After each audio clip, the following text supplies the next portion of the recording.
Olá, você sabe que tem um jeito muito simples de lembrar das constituições que o Brasil já teve? Assista o vídeo que eu vou te mostrar como.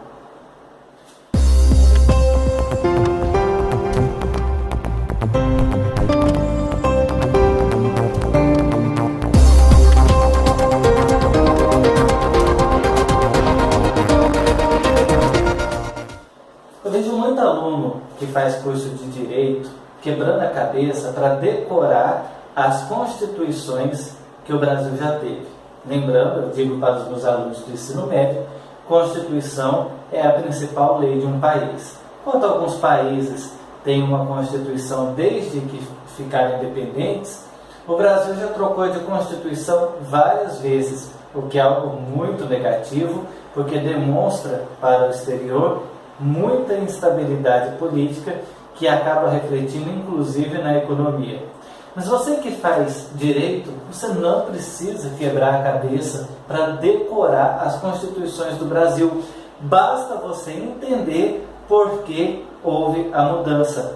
Por que trocou de constituição? É só você entender a história do Brasil que as constituições serão consequência. Veja bem, quando a gente fala da história do Brasil, você precisa, primeiro de tudo, dominar as suas três partes. Ou seja, o Brasil é dividido em um período que é chamado de Brasil Colônia, que ele era uma colônia de Portugal, Brasil Império, ou seja, ele ficou independente de Portugal, mas ainda permaneceu uma monarquia, ou seja, ele tinha um rei, ele ainda não era uma república. E depois nós vamos ter o período propriamente de um Brasil República. Então, a primeira coisa que você precisa saber que a história do Brasil tem essas três divisões. Ela começa em 1500, com a chegada dos portugueses. A independência aconteceu em 1822, 7 de setembro de 1822, e a proclamação da República em 15 de novembro de 1889. Muito bem, se o Brasil é uma colônia de Portugal, é claro que ele ainda não é um país, logo ele não tem a sua Constituição, ele não tem as suas leis. Em 1822, Dom Pedro proclama a independência do Brasil. Em outro vídeo eu vou falar sobre o processo de independência, uma aula sobre a independência do Brasil. Mas o que acontece? A partir do momento que o Brasil ficou independente de Portugal, ele teve que fazer uma Constituição. Por isso que há gente que diz, mas o Brasil, quando ele ficou independente, ele não ficou endividado? Ele não simplesmente trocou de dono, deixou de ser colônia de Portugal e se tornou colônia da Inglaterra? Não, de forma alguma, porque ele pode até ter tido dependência econômica da Inglaterra, mas ele se tornou um país, porque ele agora tem as suas próprias leis, ele tem soberania. Então, é claro, a primeira Constituição vai ser feita por quem? Por Dom Pedro I. Então, ele convoca uma Assembleia Constituinte, depois ele entra em atrito com a Assembleia, e ele mesmo confere a primeira Constituição para o Brasil em 1824, que teve uma característica muito autoritária. Ele que proclamou, ele que fez a Constituição. Tanto é que depois acontece uma revolução lá em Pernambuco, porque eles não concordaram com a forma autoritária como foi feita essa Constituição. E ela tinha uma característica interessante. Ela estabelecia 4 poderes: executivo, legislativo, judiciário e o poder moderador, que foi uma jogada do Dom Pedro para ele poder intervir nos 3 poderes. Ou seja, é uma Constituição também com um caráter absolutista. O Brasil, então, se forma um país, mas uma monarquia absolutista. Essa Constituição de 1824, ela estabelecia também algumas outras características. Uma delas é que o Brasil era dividido em províncias, ainda não eram estados. Qual a diferença? O estado ele tem mais autonomia, a província não. A província ela é dependente da sua capital. Claro, não se esqueça, a capital era o Rio de Janeiro. Não existe Brasília aqui, não faça confusão. E essa Constituição estabeleceu uma religião oficial. Não existia liberdade religiosa. A religião oficial do Brasil era o catolicismo. Inclusive havia um regime chamado de padroado. Esse regime significava que o próprio imperador nomeava os bispos. Havia uma ligação entre a Igreja Católica e o Estado brasileiro. Essa Constituição, ela vigora durante o período do Império.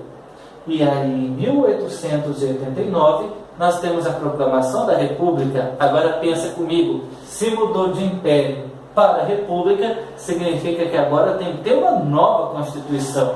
Então nós temos a segunda Constituição do Brasil, de 1891. É só você pensar, 2 anos depois da proclamação da independência, 2 anos depois da proclamação da República. Ela mudou muitas coisas, acabou com o poder moderador, a gente agora tem executivo, legislativo, judiciário. Transformou os estados em províncias, transformou as províncias em estados, até porque um dos motivos da proclamação da República é que as elites locais queriam mais autonomia, e ela então, a Constituição de 1891, é a primeira Constituição da República. Acabou com o regime de padroado, o Brasil aqui se torna um estado laico, não tem mais religião oficial. Agora, vamos fazer uma pausa na história das constituições e vamos lembrar que o Brasil, de 1889 até hoje, ele é uma república, mas essa república tem as suas divisões. De 1889 até o ano de 1930, nós temos o período que é chamado de Primeira República, que era uma república oligárquica. Aqui teve a República do Café com Leite, aqui teve a República da Espada. Em 1930, a gente tem uma revolução de tenentes que colocam Getúlio Vargas no poder. Então, de 1930 até 1945, o Brasil foi governado por Getúlio Vargas. Ou seja, nós temos um período que é chamado de Era Vargas. E de 1945 até 1964, nós temos a Segunda República, que alguns historiadores chamavam de República Populista, um termo que já está ultrapassado. De 1964 a 1985 foi o período da ditadura militar. Depois de 1985 até hoje, vivemos o período da Terceira República. Então você precisa saber essas divisões. Primeira República, Era Vargas. Segunda República, ditadura. Terceira República. Ou basta você pensar: República, ditadura. República, ditadura, república. Lembra? República, ditadura. República, ditadura e república. Bom, em 1891 nós vamos ter uma Constituição. Mas em 1930, o Getúlio Vargas não assumiu o poder, ele não havia sido eleito, porque as eleições eram fraudadas, tinha o voto de cabresto. Então o movimento dos tenentes coloca Getúlio no poder, e aí Getúlio Vargas começa a governar. A ideia é que ele ia governar provisoriamente. Ora, se você não seguiu as regras, você passou em cima da Constituição, então ela não está valendo mais. Agora você precisa de uma nova Constituição. Getúlio Vargas disse que ia fazer uma Constituição. Tanto é que os paulistas exigiam, ficaram esperando. E como Getúlio não fazia, em 1932 aconteceu a Revolução Constitucionalista, que foi o quê? São Paulo exigindo que Getúlio Vargas fizesse uma Constituição para o Brasil. Então, em resposta, em 1934, Getúlio Vargas promulgou uma Constituição. Ou seja, nós vamos ter a terceira Constituição da história do Brasil e a segunda da República. E Getúlio Vargas, então, estabeleceu que ele governaria por 4 anos, até 1938, e em 1938 teriam novas eleições para escolher um novo presidente. Em 1937, o que ele faz? Dá um golpe para que ele continue no poder, continue no governo, e aí, novamente, ele passa em cima da Constituição que ele mesmo havia publicado. Então, agora a Constituição de 34 não vale mais. Ele vai apresentar a Constituição de 1937, muito parecida com a Constituição nazista lá da Europa. A Constituição de 37, ela vigorou enquanto Getúlio era presidente. Agora, lembra que de 1939 a 1945 aconteceu a Segunda Guerra, lá, com a Segunda Guerra Mundial, mas concentrada na Europa. O Brasil enviou alguns pracinhas para lutarem lá na Itália. Se você já viu a novela da Globo, você sabe disso. E esses pracinhas que estavam lutando lá, quando voltaram, trouxeram um questionamento com eles. Por que nós fomos lutar contra um ditador na Europa se temos um ditador aqui? Isso e outras coisas fez com que a Era Vargas acabasse.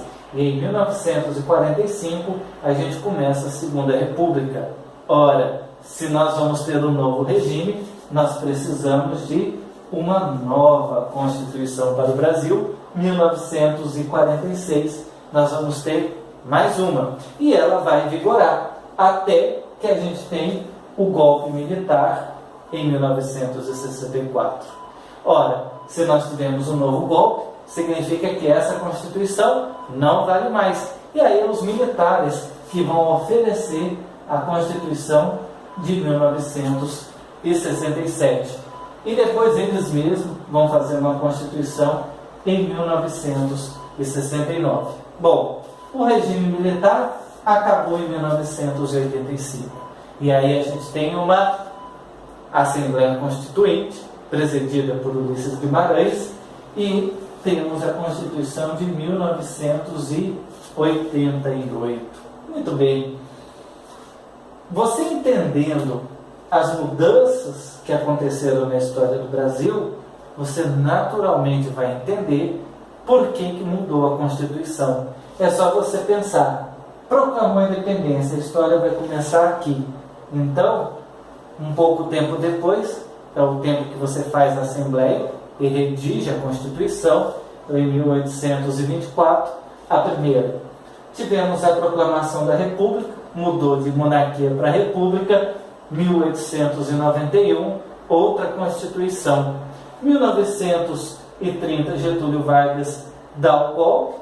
Em 1934, ele lança uma nova Constituição. A terceira Constituição do Brasil, a segunda da República. Em 1937, o próprio Getúlio Vargas troca a Constituição, vamos usar esse termo para você entender. Em 1945, acaba a Era Vargas, então nós temos um novo regime, logo uma nova Constituição. Em 1964 nós temos o golpe, então 67 é a Constituição da ditadura militar, depois 69. E aí, durante a ditadura militar, foi um período de repressão, ditadura, o nome já diz. Então, como houve muita repressão, em 1988 foi promulgada uma Constituição que era o contrário. Hegel, um filósofo, ele diz que a história ela é uma dialética, em que você tem uma tese, uma antítese e uma síntese. Se a ditadura militar era uma tese de repressão, a Constituição de 1988 ela foi a antítese da ditadura. Por isso que ela tem características muito, vamos dizer, contrárias a essa repressão, e ela tem muita presença do Estado, e ela tem tantos direitos que eles acabam não existindo porque ficaram muito grandes. O texto ficou muito extenso. Não que o direito seja grande, mas o texto ficou muito extenso. Então, o Brasil tem vivido uma crise política que é sinal de que está na hora de se trocar, depois de ter uma tese e uma antítese, fazer uma síntese. Ou, na linguagem popular, nem tanto o céu, nem tanto a terra, nem a repressão da ditadura, mas também nem um texto tão extenso que permite tantas coisas que nós estamos vendo que não funcionam mais. Ou seja, os problemas políticos do Brasil hoje é porque a Constituição de 1988 não está atendendo à demanda política e social do país. Espero que este resumo tenha te ajudado a entender como que as constituições mudaram e assim você entender melhor a história delas para não precisar decorar. Entenda a história, entende a Constituição. Obrigado pela sua audiência.